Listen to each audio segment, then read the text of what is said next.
Jeremy, what was it like tonight to play less minutes than you've been averaging? And when you came out the game, what did Melo say to you to crack you up so much?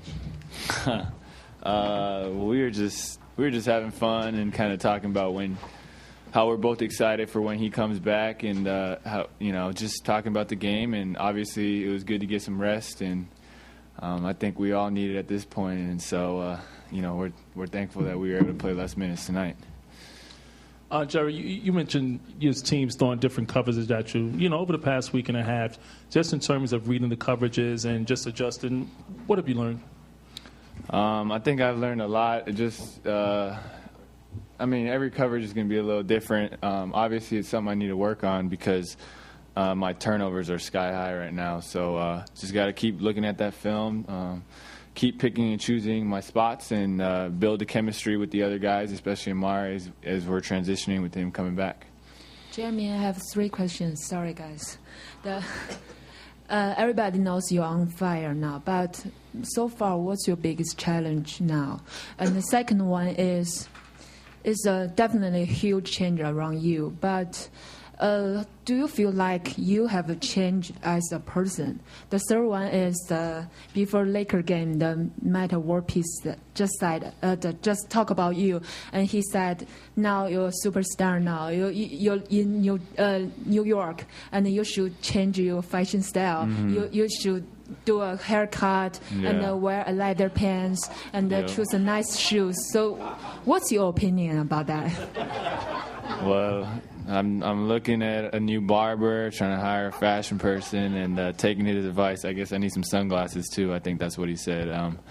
I'm not really too concerned with that. I think to try to answer all your questions. I want to be the same person before and after, and that's where I want to be, and I don't want to let anything affect me or this team. And I think, playing in New York is a big stage, and that's obviously a temptation and a danger.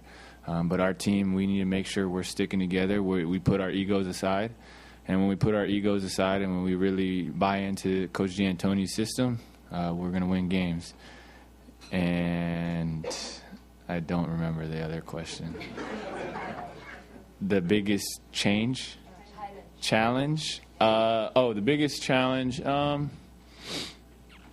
I think getting used to playing a lot of minutes, finding a way to be efficient with the minutes that I'm given. And I'm going through stretches where I may be tired and I'll get 3 straight turnovers, or I'll just lose focus, and that's going to hurt us, especially against a good, really good team. So I really need to focus on that. Yeah, obviously your highlight was on TV all day today and everything. Was it hard? Did you watch it a lot? Was it hard to kind of get past last night and focus on today? I watched it. When I landed, I saw it, and then I was done with it, just because we have a game today, and this season is quick turnarounds, and yeah. Jeremy, how do you feel about a game where you make your impact more passing as opposed to scoring?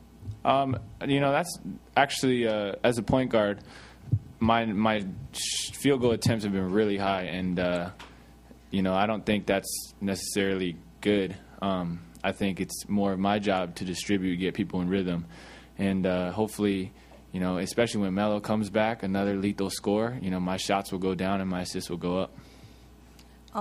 We heard that President Obama actually watched the clips from the game with Toronto. I just want to know what you heard about that. What do you feel about that?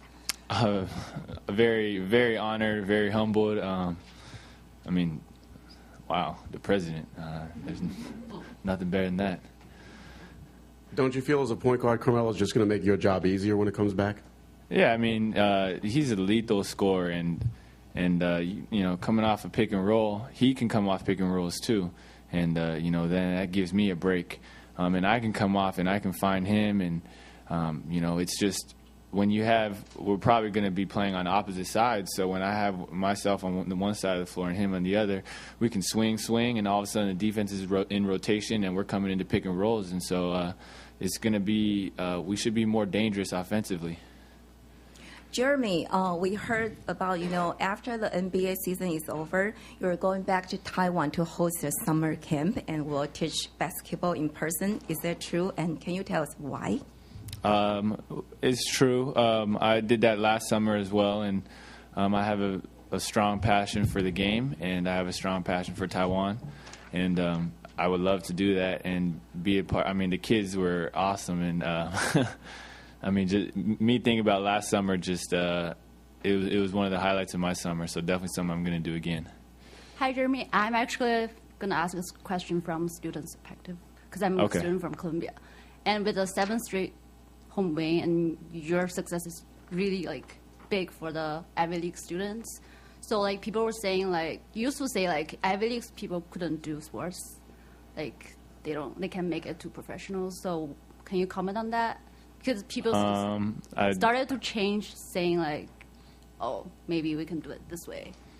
I mean, I think that's another stereotype, and Ivy League basketball is definitely on the rise. Harvard basketball is on the rise, and I think as time goes on, we'll hopefully see that stereotype go away. Jeremy, you've talked about what Kenny Atkinson has done, but can you tell me a little more about what he's meant to you during all this? I mean, this guy wakes up at 6 a.m. every morning. I'll text him after a game at midnight, 1 o'clock when I go home, and then I'll say, hey, can I look at those turnovers? Can I look at the upcoming team, how they run pick and rolls? And he'll have the film ready when I walk into the facility the next morning. When I wasn't playing much, we were working out before practice, after practice. He was picking apart my game, teaching me what it's like to play in Coach D'Antoni's system. And, I mean, I can't say enough about that guy. Jeremy, over here. Back to your right again. How well did you and Landry know each other from Palo Alto, just from when he was there? And how quickly did things establish as a the chemistry between you two here? And does it go back to that a little bit? It definitely goes back to that. I in the summer, I was in Palo Alto, and he was in Stanford. At Stanford, always during the summer, and they always needed extra guys to play. And so I would always play with the Stanford team, and he was kind of the guy that I always contact. And when we signed, the first night I signed with the team, we all went out. Me and him went to dinner and with Chris Bernard, and we just kind of build on that relationship. And now, obviously, we're very close, and we're trying to, help this team win ball games. Jeremy, you spoke before about the stereotypes that a player out of Harvard has to work against. Are there stereotypes that Asian Americans have to work against as far as establishing yourself in this league? I think there's definitely stereotypes. I mean, obviously, there's a lot of them, and the more we can do to break those down every day, the better we'll become. And hopefully, in the near future, we'll see a lot more Asians and Asian Americans playing basketball in the NBA. Jeremy, you captivated the nation with this run. What's captivated you the most about this phenomenon, what you've been able to do? I think the thing that's been really interesting to me is just how well the team has really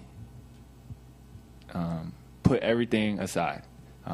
Everything. We were losing games, and we could have started pointing fingers, and we could have said it's the coach's fault, which, by the way, it wasn't. We could have split up, but everyone came together, and obviously the first win was a big one, and then we won another one, and then, we won the third one, and then guys started buying more and more, and it's unbelievable right now. I mean, it's the camaraderie on this team is just ridiculous. I mean, it's just such a joy to be around them every day. You show up to the practice facility, and it's all smiles across the board, and I think that's the beauty of team sports, and that's the beauty of basketball. Hey, Jeremy, the big story is how you kind of came out of nowhere. Can you talk about your stint in the D-League and actually how that helped you develop as an NBA player? Well, I went to the D-League 3 times last year and once this year, and without that time, I definitely wouldn't be the player I am right now, just because last year when I played for Coach Musselman, he gave me the opportunity to play through mistakes, and I'm still making a lot of mistakes, obviously with 6 turnovers a game or whatever it is, but being able to play through that and build on my confidence and build on my and grow as a player was the best thing that could have happened to me, and that wouldn't have happened without the D-League. Thanks, Thank you.